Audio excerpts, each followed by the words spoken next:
that's really, you know, all-in territory. That's move-in range. Right now, he's still got a little bit of leeway, but a couple more pots like that, and it's Jeopardy time. Raises to 650,000. Galen folds. Chris takes the pot. So picking up a pot on the button is Oliver with 9-7 offsuit. Blind still 150, 300,000 with a 25,000 ante. In about 15-20 minutes time, the blinds will go up, and those blinds will go to 200, 400 with a 50 ante. Well, and that will cut in. You see on the right, the column there shows the number of big blinds each player has.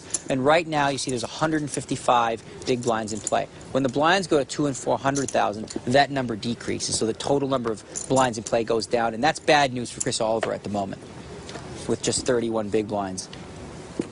Galen's first. He folds. Chris takes the pot.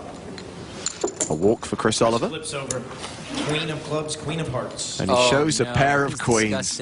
They go to waste. On a walk. You know, hey, I won the pot with queens, and you didn't even get a limp, you didn't get nothing. One of the very few walks you're going to see. Galen Hall definitely adjusting the stack sizes. We didn't see many walks at all earlier when they were both 50 to 60 big blinds deep.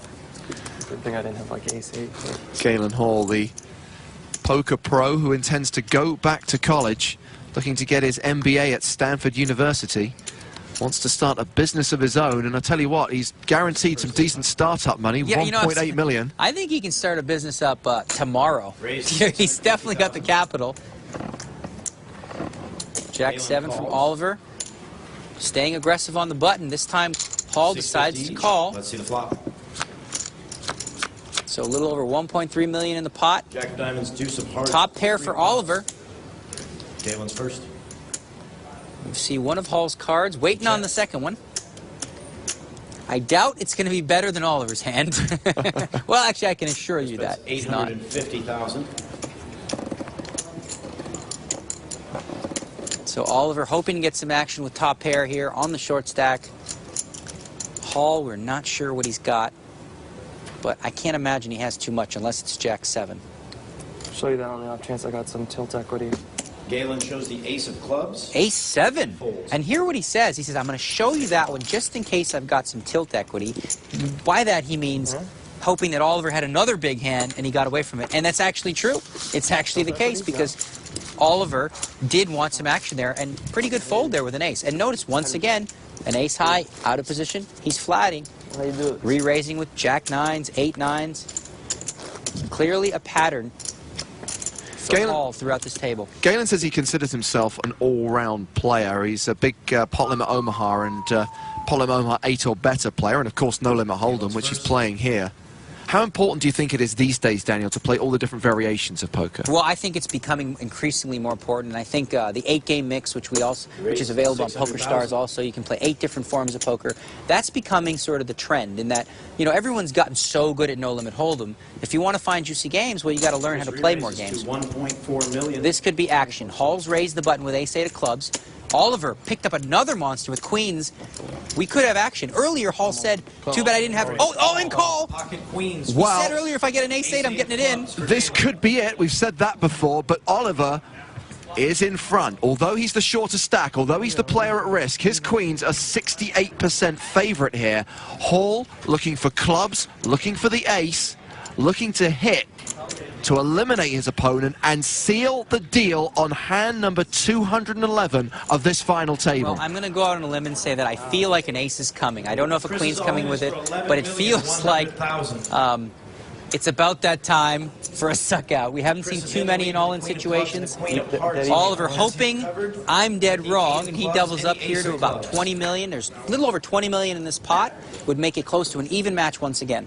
Oliver had queens just a couple of hands ago and got a walk. Now he's all in with the queens against ace-8. He's at risk, but in front. Let's see what comes on the flop. Flop comes in. And there's an ace and an 8. Aces and 8s for Galen Hall. And now it is Chris Oliver who will need to hit on the turn or river, or we have a result here in the Bahamas. We have a champion There's a 90% chance this is the last hand of the tournament. Galen Hall potentially making a monster comeback after a huge laydown, putting on a great performance. Oliver hoping for some help. He needs to catch a queen or run a runner for a straight. Got to be disappointing for him, being such a dominant chip leader throughout this whole event. Chris Oliver has 10% equity.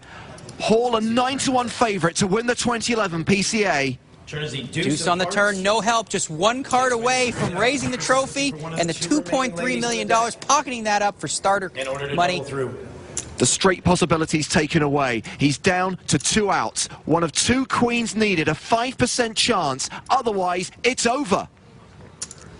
Oliver, 1 card away from finishing in second place. Got to be disappointed, but he's going to feel better if he walks with 1.8 million. Tomorrow he'll feel better about it. Galen Hall takes victory, and he's got that victory.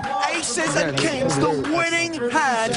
Galen Hall, 24 years old, from San Francisco, is the champion of the 2011 PCA main event. Chris Oliver had that chip lead for so long. Those 2 dramatic hands saw the chip lead change. He has to content himself with a runners-up spot and $1.8 million. This guy will lift the trophy, and he will collect $2.3 million. At one point, it looked like an insurmountable lead. Oliver running over the table, but Galen Hall bided his time, was on the short stack during the heads-up match for much of the way, and ultimately with those 2 hands, that left-right combo, if you will, took the lead and was lucky on the last hand. Let's be fair. Ace-8 against 2 queens. It looked as though it was going to be a match again, but instead, Galen Hall, 2011 champion. What an amazing final table. We're going to take a short break before we crown our champion here in the Bahamas. Galen Hall has done it. He's won the PCA.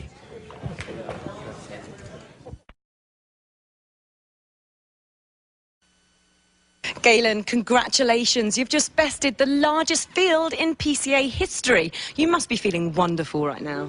Yeah, I feel pretty awesome. It still hasn't really set in yet, like the amount of money that we're playing for, and you know, the victory.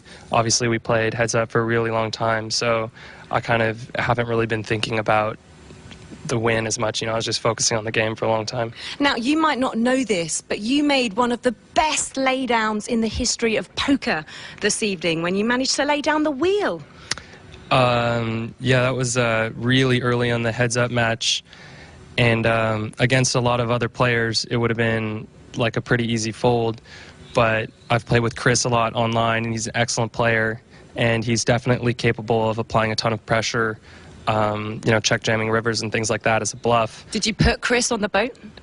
Well, yeah, I mean, I folded it straight, so but it was primarily bet sizing. The pot was about 2 million, and you know, obviously I was value betting. I rivered the straight, and I figured, you know, his calling range is pretty inelastic. He's going to call a bet of almost any size.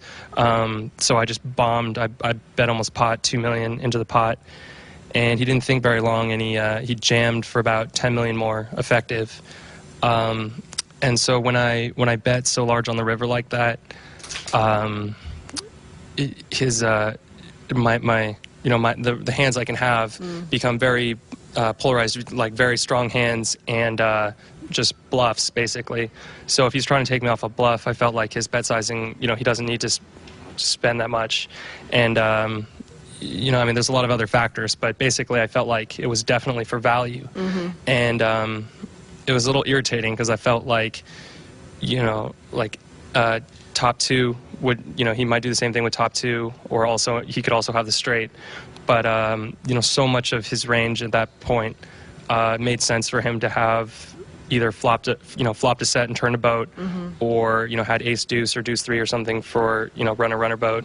Well, it's great to get a little bit of insight from you, how you were feeling when you were playing the tournament. Yeah.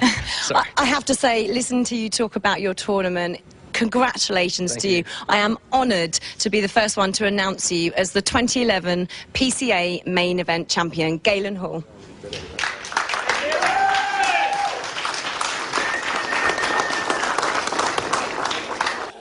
I have to hand it to you, Daniel. At the start of Heads Up Play, you predicted that Galen Hall would do it, even though he had to overcome a huge chip deficit. He's the champion. Chris Oliver has to settle for second place. Well, 1.8 million is not so shabby. Galen Hall thought it was really interesting to hear his insight on the hand. I agreed with him completely. Bet sizing-wise, Oliver's going to look back and say, maybe I shouldn't have made such a big bet in that spot.